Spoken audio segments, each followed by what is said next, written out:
أعوذ بالله السميع العليم من الشيطان الرجيم. بسم الله الرحمن الرحيم وبه نستعين وصلى الله على سيدنا محمد وعلى آله الطيبين الطاهرين. اللهم صل على محمد وآل محمد وعجل فرجهم. Au nom d'Allah, le tout miséricordieux, le très miséricordieux, paix et bénédiction sur le noble de ses créatures, le saint prophète Mohammed sallallahu alayhi wa sallam, sur sa sainte famille, ses vertueux compagnons, et sur ceux ou celles qui suivront sa voie jusqu'au jour de la résurrection, que Dieu nous aide, qu'il fasse de nous des musulmans vertueux, qu'il nous guide sans cesse sur le droit chemin. Alors, dans notre émission précédente, nous parlions du destin et de la prédestinée, qu'on appelle communément en arabe al-qada wal-qadar. Et nous disions que pour mieux comprendre ce sujet, il faudrait que nous puissions savoir les différentes visions concernant le rapport qu'il y a entre l'homme et, n'est-ce pas, son acte. Le rapport qu'il y a entre l'être humain et son acte. Est-ce que l'être humain a la volonté ou bien a le plein pouvoir sur son acte, ou bien s'il est imposé, ou bien si l'acte lui est imposé? Sur cela, nous disions qu'il y a trois écoles de théologie relatives à cette question. La première était les Asha'irites,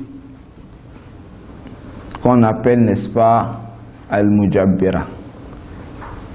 Ceux qui disent que l'être humain n'a pas le plein pouvoir sur ce qu'il entreprend, mais plutôt il est obligé. Jabr, ça veut dire obligé, n'est-ce pas, contraindre quelqu'un de faire, n'est-ce pas, quelque chose. Alors ceux-ci disent qu'Allah subhanahu wa ta'ala est celui-là même qui a le pouvoir suprême. Alors lorsqu'il a le pouvoir suprême, cela voudrait dire toute autre créature, toute autre existence à part lui sont des existences contingentes. Alors lorsqu'elles sont contingentes, elles ont besoin de Dieu.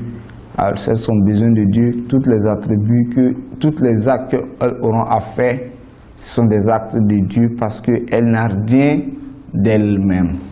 C'est une existence qui n'a rien d'elle-même. Donc tout ce qu'elle a vient d'Allah subhanahu wa ta'ala. Ceci dit cela pourquoi? Parce que nous avons une règle générale qui est acceptée de tout le monde, que ce soit les sunnites, les chiites, parmi les sunnites également les asha'irites et les mu'tazilites sont tout à fait d'accord que tout ce qui se passe sur terre provient d'Allah subhanahu wa ta'ala. La mu'assira fil wujudi illallah. Personne ne peut influencer le monde, ou aucune chose ne peut agir sur terre si ce n'est pas Dieu. Donc, tout ce qui se passe sur terre, c'est Allah subhanahu wa ta'ala. Alors comment est-ce qu'il faut commenter ces propos? Comment est-ce qu'il faut commenter cette croyance de telle sorte que on ne puisse pas attribuer l'injustice à Allah subhanahu wa ta'ala, imposer à une personne une action puis le mettre en enfer? Qu'est-ce que celui-ci a fait pour mériter? Donc pour fuir l'injustice, on dit non, Allah subhanahu, non pardon, c'est pas pour fuir, n'est-ce pas, l'injustice, mais plutôt pour fuir le sujet qui dit Allah subhanahu wa ta'ala le plein pouvoir de faire tout ce qu'il veut. Voilà. C'est-à-dire la puissance,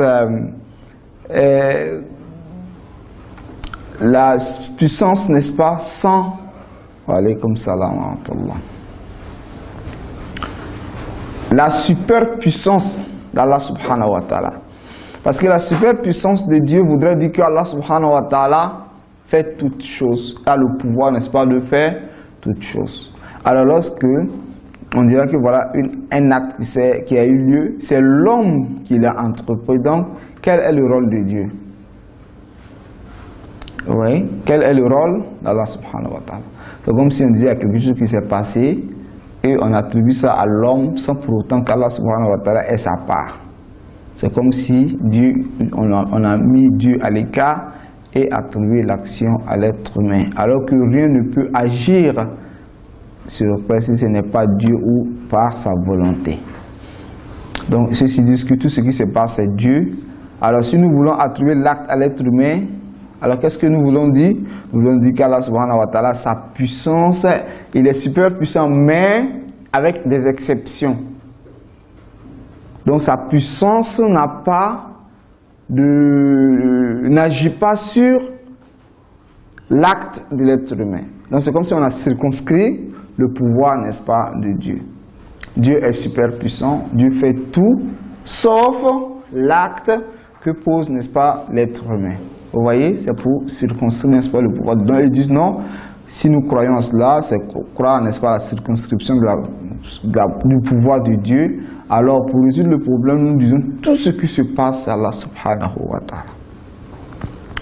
Et nous avons dit non, si nous acceptons cela, et sans donner un rôle à l'être humain, cela va amener quoi? L'injustice. Si nous disons tout ce que Dieu fait, tout ce qui se passe c'est Dieu, même l'acte de l'être humain c'est Dieu. Alors quel est le rôle de l'être humain? On dit qu'il n'a pas de rôle. Alors, sur quoi nous pouvons justifier, n'est-ce pas, la punition? Parce qu'il faut justifier. Parce que Dieu dira, je mettrai telle personne en enfer. On lui demandera pourquoi. On dit parce qu'il m'a désobéi. Mais on dit la désobéissance, ta désobéissance n'émane pas de lui. Il n'a rien fait pour mériter. Donc, il y a un autre problème encore qui se crée. Voulant protéger quelque chose qui était la superpuissance de Dieu, nous avons créé un autre problème qui est quel problème? Le problème de l'injustice.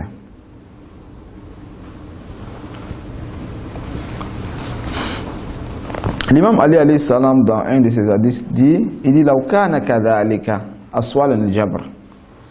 On dit kama huki an maulana amir al-mu'minin alayhi annahu qala fi jawab an su'ali an al-jabr.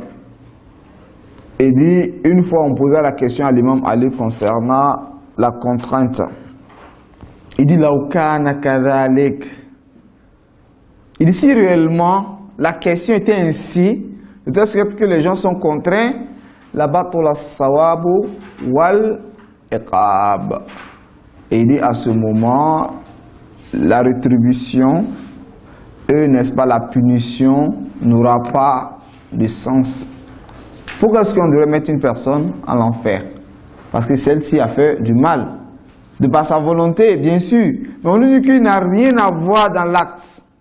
Donc le fait de le mettre en enfer n'aura pas de sens. Et même le fait de le mettre au paradis. Parce que mettre au paradis quelqu'un, c'est quoi? C'est le récompenser pour ce qu'il a eu à entreprendre.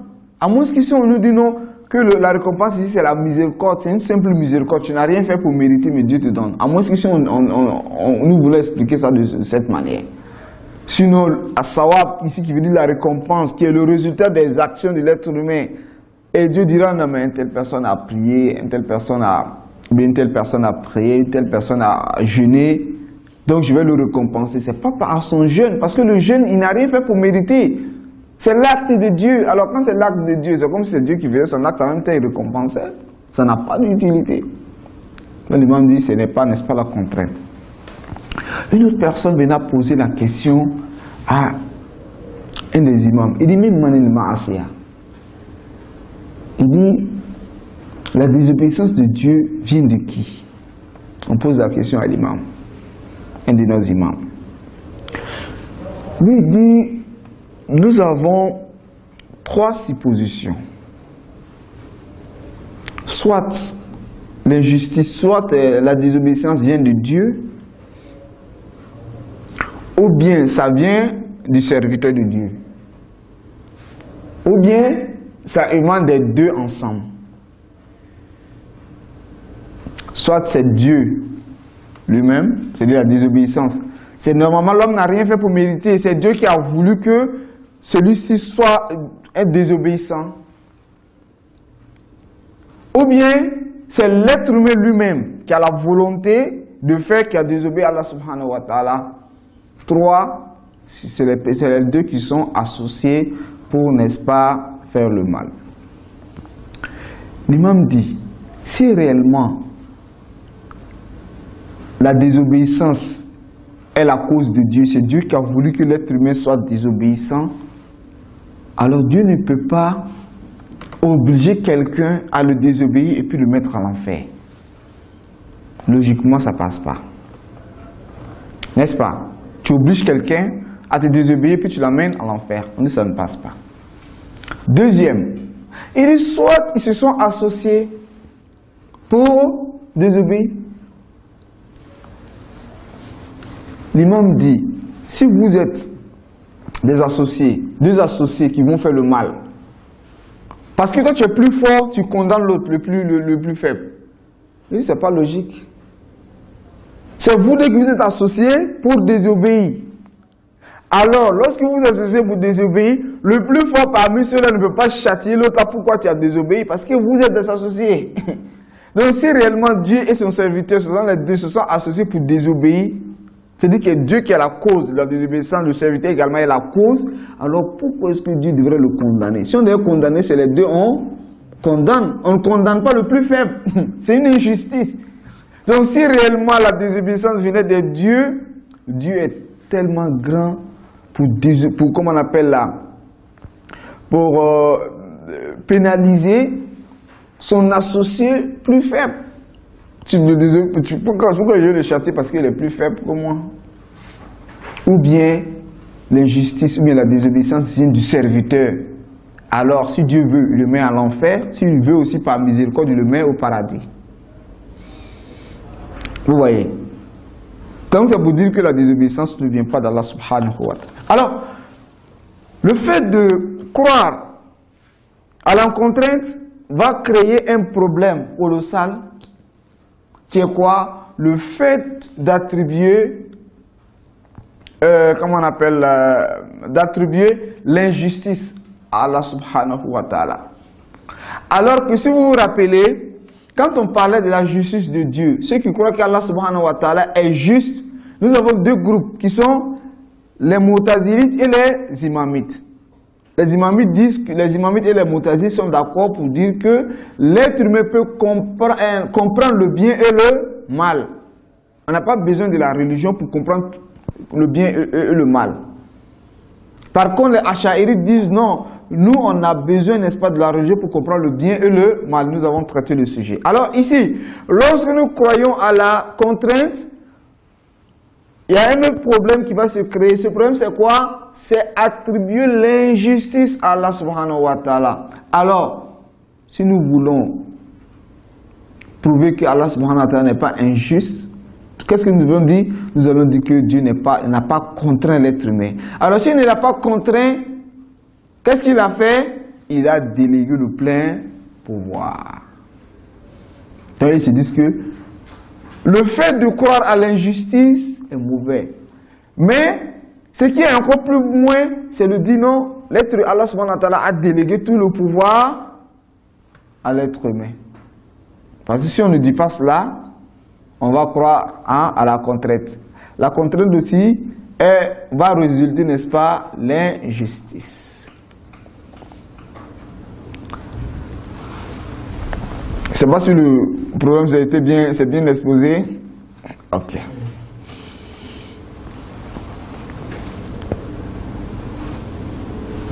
Et ceux-ci disent que Allah subhanahu wa ta'ala dit dans le Saint-Coran, Inna Allah la yughayyiru ma bi qawmin hatta yughayyiru ma bi anfusihim.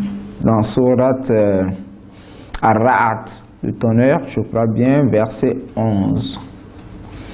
Qu'Allah subhanahu wa ta'ala ne change pas l'état d'un peuple sans pour autant que ce peuple ait, n'est-ce pas, la volonté de changer ce qui est en son sein.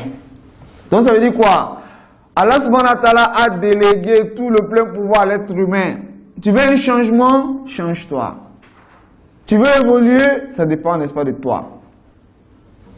Et dans Surat At-Tawbah, le repenti, Allah subhanahu wa ta'ala dit wa qul i'malu fasayarallahu amalakum wa rasuluhu. Il dit œuvrez, Allah et son messager verront, n'est-ce pas, vos œuvres. Donc ça veut dire quoi? L'être humain a le plein pouvoir, n'est-ce pas, d'agir, de faire ce qu'il veut. Donc Allah subhanahu wa ta'ala a délégué. Alors, le problème qui va, n'est-ce pas, se poser dans cette question est que Allah subhanahu wa ta'ala, qu'est-ce qu'il nous dit? Ou bien, la pensée générale des musulmans, c'est quoi? C'est ce qu'on appelle at-tawhid al-af'ali, le monothéisme dans les actes. Le monothéisme dans les actes, qu'est-ce que cela voudrait dire? Le monothéisme dans les actes voudrait dire tout ce qui se passe sur la terre, c'est Allah subhanahu wa ta'ala. De quelle manière? De manière Allah subhanahu wa ta'ala, de manière autonome, il entreprend les actes. De manière autonome, il entreprend les actes. C'est-à-dire, Dieu n'est pas obligé. C'est-à-dire, il ne fait pas, il est indépendant. Par contre, l'être humain entreprend les actes par bi'iznillah. On a parlé un peu de ça dans le monothéisme, dans les actions. Parce que dans le monothéisme des actions, nous avons dit que Isa alayhi salam, le prophète Jésus, disait que je donne la vie. N'est-ce pas? Réellement, je donne la vie. Mais ce n'est pas de moi-même. Mais iznillah. Par la volonté, par le pouvoir d'Allah subhanahu wa ta'ala. Donc, nous pouvons attribuer l'action à Dieu en même temps l'attribuer à Isa alayhi salam. Car Dieu, lui, fait son acte de manière il est indépendant, avec l'indépendance. Par contre, Isa pose l'action par la volonté de Dieu, par le pouvoir de Dieu. Et il n'y a pas d'opposition. Il pouvait avoir d'opposition parce que nous avons dit que Allah a le plein pouvoir sur l'acte et Isa également a le plein pouvoir. C'est à ce moment qu'il peut avoir, n'est-ce pas, d'opposition. Par contre, nous disons non, c'est Dieu qui a le plein pouvoir et Isa, lui, il hérite ça d'Allah subhanahu wa ta'ala. Il dit, lorsque nous parlons de la délégation, le fait que Allah subhanahu wa ta'ala a tout délégué à l'être humain, il y aurait un problème sur at-tawhid al-af'ali. C'est-à-dire, Allah subhanahu wa ta'ala crée l'être humain et il n'a plus le même mise sur lui. Pourquoi il dit cela? Parce que dans la conception ash'arite, l'homme est comme une marionnette. Vous voyez les marionnettes? Tu attrapes, n'est-ce pas, un poupée et maintenant c'est toi, tu le guides. Hein? Tu le guides. C'est comme ça les marionnettes. C'est comme donc ils disent non, l'homme n'est pas une marionnette, donc a le plein pouvoir. Alors, lorsqu'on parle du plein pouvoir, c'est comme si on opposait le pouvoir de l'être humain au pouvoir d'Allah subhanahu wa ta'ala. Donc Dieu n'a plus une même mise sur l'homme. C'est comme si tu crées un robot. Tu crées un robot et maintenant tu lui donnes un système et le robot est en face. Le robot peut te désobéir.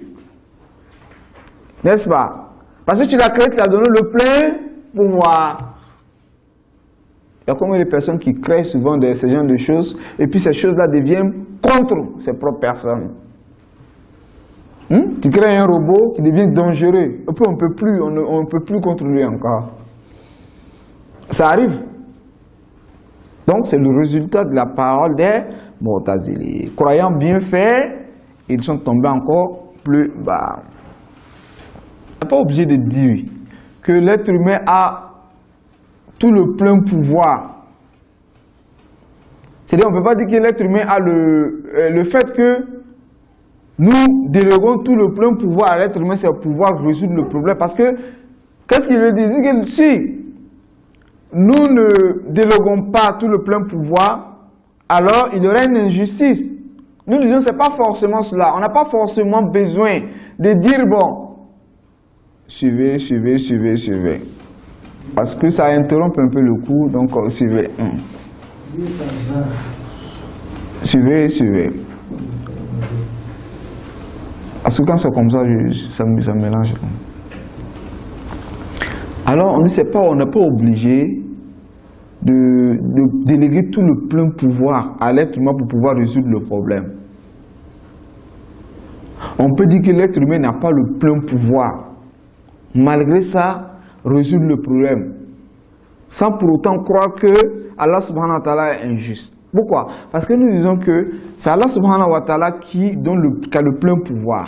C'est lui qui donne, n'est-ce pas, le pouvoir à l'être humain. N'est-ce pas? Alors, en donnant le pouvoir à l'être humain, il lui a accordé également ce qu'on appelle al-ikhtiyar, qui est la volonté. La question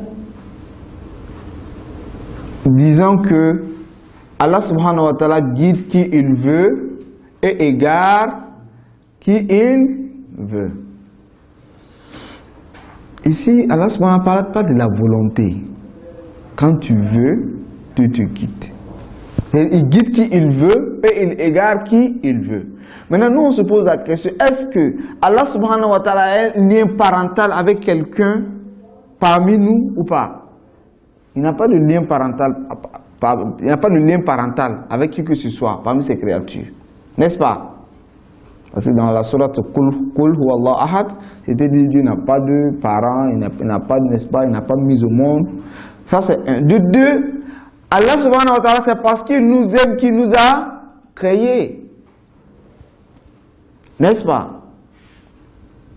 Donc on ne peut pas dire que parmi les créatures de Dieu, il y a des personnes qu'Allah subhanahu wa ta'ala n'aime pas. Alors si Dieu ne t'aime pas, c'est qu'il y a un problème. Cela vient de toi.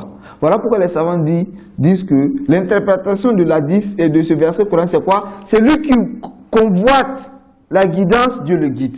Man sha'a al-hidayah sha'allahu an yahdiyahu. C'est lui qui convoite la guidance, Dieu le guide. C'est lui qui convoite l'égarement, Dieu t'égare. Parce que Dieu t'a créé, il t'a donné la possibilité de faire le bien et le mal. Donc maintenant, là, si j'ai la volonté de faire le bien, Dieu devrait te donner le pouvoir de faire le bien ou pas? Il te donne le pouvoir. Si tu veux faire le mal également, il te donne le pouvoir ou il ne te donne pas le pouvoir? Il te donne le pouvoir de faire le mal. C'est pas pour dire que Dieu aime le mal, parce que vous savez, Allah subhanahu wa ta'ala le fait de te donner, n'est-ce pas, la volonté, c'est quoi? C'est de pouvoir faire le bien quand tu veux et de pouvoir faire le mal quand tu veux, de par ta propre volonté. Mais souvent, l'être humain pourrait avoir la volonté de faire le mal, mais il y a des barrières. Parce que je n'ai pas la possibilité de le faire. Parce que je n'ai pas les moyens de le faire. Souvent, ça arrive. Ou bien parce qu'il y a des barrières qui sont hors de ma possibilité. N'est-ce pas? Donc, si quelqu'un décide de faire le mal, si Dieu ne lui donne pas le pouvoir, a fait d'injustice.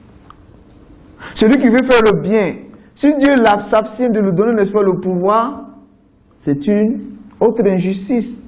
La justice veut dire quoi? Lorsque l'être humain convoite le bien, Dieu te donne le pouvoir de le faire. Lorsque tu convoites le mal également, il te donne le pouvoir. En même temps, il envoie les prophètes pour te dire, bon, ceci n'est pas bon, ceci est bon. Donc, le verset disant que Dieu guide qui il veut et il gars qui il veut, voudrait dire celui qui convoite la guidance, Dieu le guide. Celui qui convoite l'égarement, Allah subhanahu wa ta'ala l'égare. Parce qu'il n'a pas de lien parental avec quelqu'un et il n'a pas aussi d'intérêt. Dieu n'a pas d'intérêt pour dire telle personne, j'aime telle personne, je ne l'aime pas. À quel moment Dieu va t'aimer? Lorsque tu auras la volonté, toi, de te rapprocher à Dieu. C'est comme ça Dieu aime quelqu'un. Ou bien, quand tu as la volonté de te rapprocher à Dieu, c'est là Dieu va t'aimer. Ouais, quand tu as la volonté de te rapprocher à Dieu, Dieu t'aime. Alors quand tu t'aimes, il te guide, il t'oriente. Celui qui s'éloigne de Dieu, Dieu te déteste. Et même dans le Saint-Coran, c'était Dieu n'aime pas. Dieu n'aime pas les injustes. Dieu n'aime pas les pervers. Donc s'il n'aime pas les pervers, c'est qu'il ne guide pas les pervers. Mais Dieu aime qui? Les bienfaiteurs. Vous voyez? Donc l'explication de la manière que les savants ont expliqué, cela même s'accorde même avec les versets coraniques. Parce que le verset coranique, tantôt, parce qu'on se posera la question de savoir, Dieu guide qui il veut et il égare qui il veut. On se pose la question de savoir qui Dieu aime pour guider et qui Dieu déteste pour égarer. On se réfère au Saint-Coran, on interroge le Saint-Coran, qui sont ceux-là même que Dieu aime? On dit Dieu aime les bienfaiteurs. Je suis satisfait de l'affirmation puisque Dieu a dit que c'est nous qui avons fortifié leur constitution, ça veut dire la constitution des méchants, afin de faire ce que c'est-à-dire c'est une forme d'égarement. Il le a rendu fort pour poursuivre dans leur égarement. Non, ici Dieu veut dire quelque chose.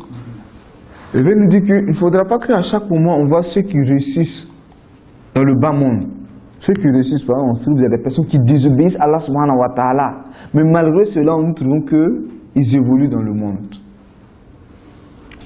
Dieu veut dire qu'il ne faudrait pas que cela puisse tromper l'être humain. C'est de voir qu'une personne est en train d'évoluer dans ce bas monde. Cela voudrait dire que celui-ci est plus proche d'Allah subhanahu wa ta'ala. Car c'est à cause, c'est le résultat de leur malfaisance. C'est le résultat de leur malfaisance qui est en train de leur pousser à cela. À ce même également, parce que vous savez, le résultat de l'action de l'être humain, c'est quoi? La malfaisance, quand tu fais, tu vas récolter le mal ici et dans l'au-delà. Ça va dépendre, n'est-ce pas, de la grandeur, n'est-ce pas, de ta malfaisance. Celui-là même qu'on constate qu'il n'a rien à faire si ce n'est pas le mal. Dieu dit, il n'y a pas de problème. Donc nous, on le laisse, il n'a qu'à continuer, n'est-ce pas, dans cette malfaisance-là, afin que le jour de la résurrection, son châtiment devienne encore plus grave. Donc il ne faudra pas qu'une personne dise que donc, quand un tel ou une telle personne est en train de faire du mal, et que celui-ci, malgré ça, il a tous les biens de ce bas monde, tout ce qu'il convoite. Par contre, nous constatons des prophètes, des imams qui vivent la misère, qui vivent la pauvreté. Donc on se dira quoi? Ceux-là sont plus proches de Dieu que ces bienfaiteurs. On dit non.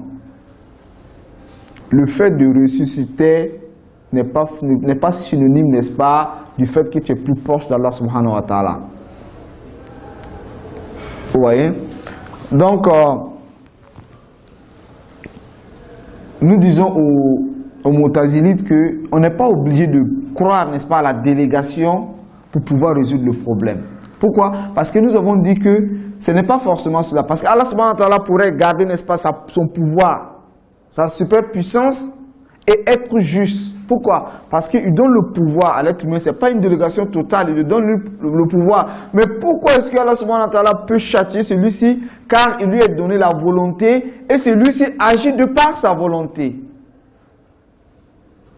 Vous voyez, Dieu donne le pouvoir. Alors le fait qu'il a donné le pouvoir à l'être humain, on dira tout acte que l'être humain entreprendra, c'est Dieu, parce que c'est lui qui donne le pouvoir. Mais à quel moment on n'attribue pas l'acte directement à Dieu? Parce qu'on devrait châtier telle personne, parce que celui-ci a fait ça de sa propre volonté. Donc c'est à cause de la volonté qu'on le met en enfer. Vous voyez?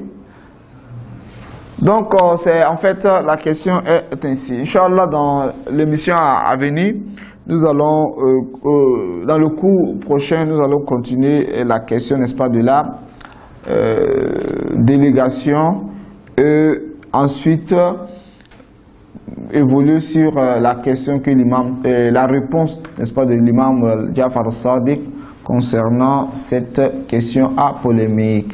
Assalamu alaikum wa rahmatullahi wa barakatuh.